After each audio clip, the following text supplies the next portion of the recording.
Olá, caros ouvintes! Aumente o volume do seu dispositivo eletrônico. Está começando o Punhado de Prosas. O Punhado de Prosas é um podcast de informação e entretenimento em poucos minutos, realizado por amigos que apreciam uma conversa democrática, abordando diversos assuntos. Aqui encontrará de tudo, afinal, o próprio nome já diz: Punhado de Prosas. Meu nome é Alberto Malta e se já me conhece, já deve ter reconhecido minha voz. Porém, gostaria de indagá-los. Será que sou eu mesmo que estou falando com vocês? Vocês têm certeza absoluta? Você deve ter pensado aí, que papo doido é esse, Alberto? Não é papo doido não. Será que esse áudio foi gravado por mim mesmo? Ou será que estou sendo imitado? Ou ainda mesmo, será que esse áudio foi feito por um computador?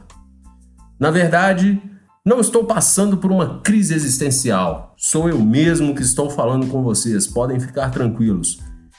Quero apenas instigá-los para um grande perigo dos tempos modernos: as fake news. Estamos no dia 18 de maio de 2020 e o que me motivou a falar sobre o assunto foram as enxurradas de fake news que tenho recebido em tempos de pandemia. Grupos de WhatsApp de família, grupos de amigos e redes sociais em geral. Gente curada por remédio milagroso, números falsos de contaminados, guerras políticas e até mesmo humor com pérolas falsas e más intencionadas.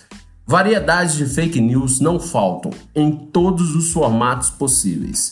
Tivemos inclusive político de alto escalão com postagens bloqueadas por fake news nas redes sociais. E mais de uma vez, hein?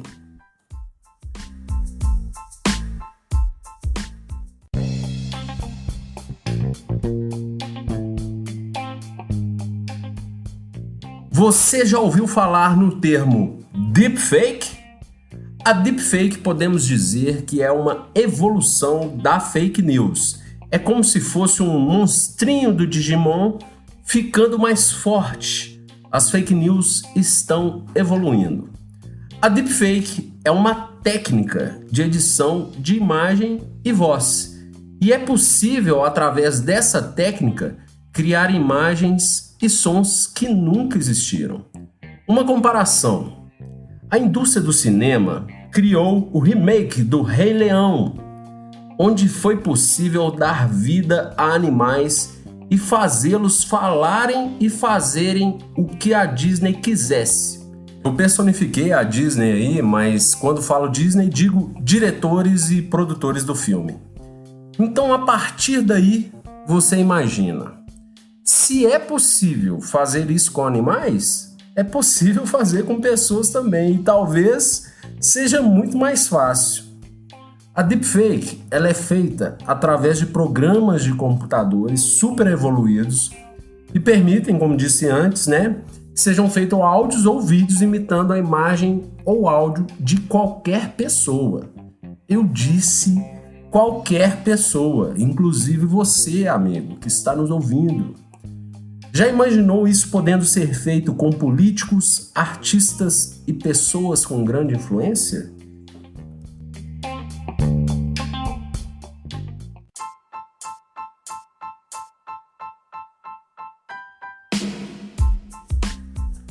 Agora escutem que fato interessante. Sabe onde a deepfake foi criada? Esse mundo é uma grande maluquice mesmo. A deepfake, segundo os especialistas, iniciou-se na indústria pornográfica. É isso aí. Eles colocavam rostos de famosos em cenas picantes. Isso aí é uma grande sacanagem, não é mesmo? Agora você entendeu porque lá no início do episódio, eu perguntei se era eu mesmo que estava falando. Mas como que esses caras fazem isso, A deepfake ela funciona mais ou menos assim. O criador da deepfake seleciona inúmeras gravações e áudios dessa pessoa e coloca esse banco de dados dentro de um programa de computador.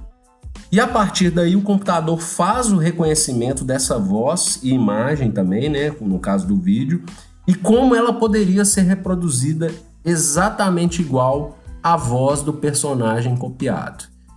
É a partir dos gráficos e dados copiados que o computador aprende como fazer uma imagem ou voz igual àquela que o aplicativo recebeu. Então você imagina, fazer isso com pessoas famosas e políticos não é difícil, vocês concordam? Eles têm banco de dados, imagens falando e áudios inúmeros, então fica muito fácil para o computador conseguir fazer deepfakes de famosos. A partir daí a gente pode pensar no contexto comercial, onde pessoas podem obter algum benefício financeiro com a produção desses vídeos, como a indústria pornográfica que eu citei. Mas se pensarmos no contexto político, pode ser um grande ataque à democracia, né? E não é uma questão apenas nacional, é um problema de ordem mundial. E campanhas políticas do mundo inteiro já foram feitas e estão sendo planejadas, levando-se em consideração essa nova técnica, essa nova possibilidade. Isso já aconteceu no Brasil? Bom, no Brasil podemos citar como exemplo um famoso caso, não sei se lembram, o do João Dória. Na ocasião, ele era candidato às eleições para governador de São Paulo e ele aparece em um suposto vídeo, entre aspas, né? Como diz o Leonardo Costa, eu fiz até um movimento com as mãos aqui, no qual ele aparece na cama em uma orgia com garotas de programa, traindo a sua esposa. Ele negou os fatos, foram feitos laudos e temos resultados para os dois lados. Olha que coisa incrível. Alguns afirmando que era verdade e outros afirmando que era mentira. E especialistas no assunto dizem ter dúvida sobre a veracidade do vídeo até hoje, levando em consideração que era possível ser realmente uma imagem editada por computador. E aí, era ele ou não? Você pode até usar desse assunto para reprimir aquele amigo que fica mandando aqueles áudios de WhatsApp extensos que ninguém consegue ouvir. Eu até tô dando uma risada aqui, porque eu acho que alguns amigos podem fazer isso comigo em breve. Falar assim: Alberto, você já ouviu falar de deepfake? Tome cuidado. Enfim, uma imagem vale mais que 1000 palavras. Ou é preciso ver para crer, são frases que podem entrar em desuso em breve com a deepfake.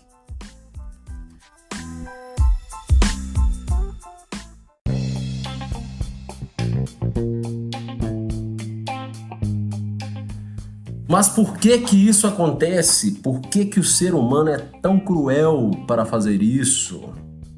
Os interesses são muitos, afinal, devemos sempre lembrar que por trás da fake news existe um ser humano que a cria, e é claro, com um objetivo por trás.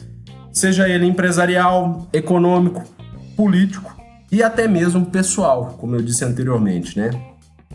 E no repasse dessas notícias também podemos observar interesses próprios, inclusive de socialização, quando uma pessoa compartilha essa notícia, né? A sociedade ela apresenta um novo formato, como eu disse anteriormente, de socialização com a chegada das novas tecnologias, e a própria sociedade é que dá forma à tecnologia de acordo com as suas necessidades, seus valores e seus interesses. Portanto, quando uma pessoa recebe uma notícia da qual ela concorda ou apresenta valores similares aos seus, a tentação de repassá-la é gigantesca, mesmo sendo uma mentirinha, né? Fazendo até mesmo que evitemos checar as fontes. É enorme a facilidade de fazer notícias, criar conteúdo e espalhá-los com o advento das redes sociais, tais como Facebook, Twitter, YouTube e até mesmo as plataformas de podcast. Mas como a sociedade poderia escapar dessa onda, esse tsunami maligno das fake news? Eu, particularmente, sou solidário em partes com a teoria do filósofo Hobbes, que diz que o ser humano não é tão bonzinho assim, né? Eu acredito que o ser humano sempre conviverá com o bem e o mal.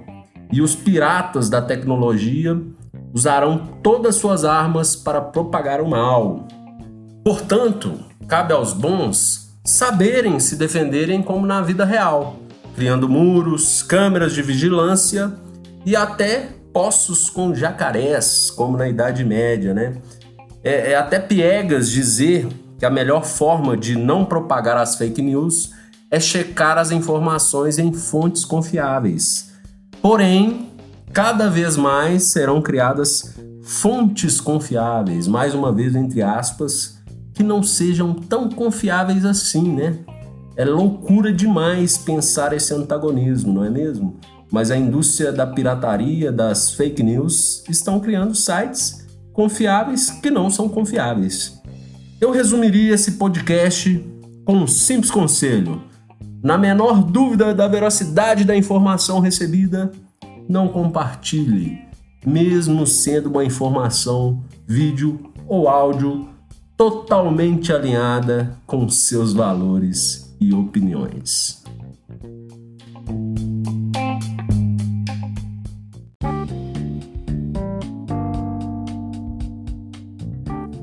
Se gostou desse podcast e o acha confiável o bastante para compartilhá-lo, fique à vontade. Afinal, se trata de um assunto muito importante para alertarmos nossos amigos e parentes. Gostaria de agradecer ao mestre historiador Valdir Thiago Ribeiro Arantes pela contribuição na construção desse episódio, indicando sua dissertação onde o assunto é abordado em um trabalho acadêmico para a Universidade Federal do Ceará. Grande abraço para todos do Ceará que passam por momentos difíceis com o coronavírus. No mais, agradecemos a audiência e quarta-feira temos um novo episódio com o Mago das Palavras, Leonardo Costa. Grande abraço e até lá!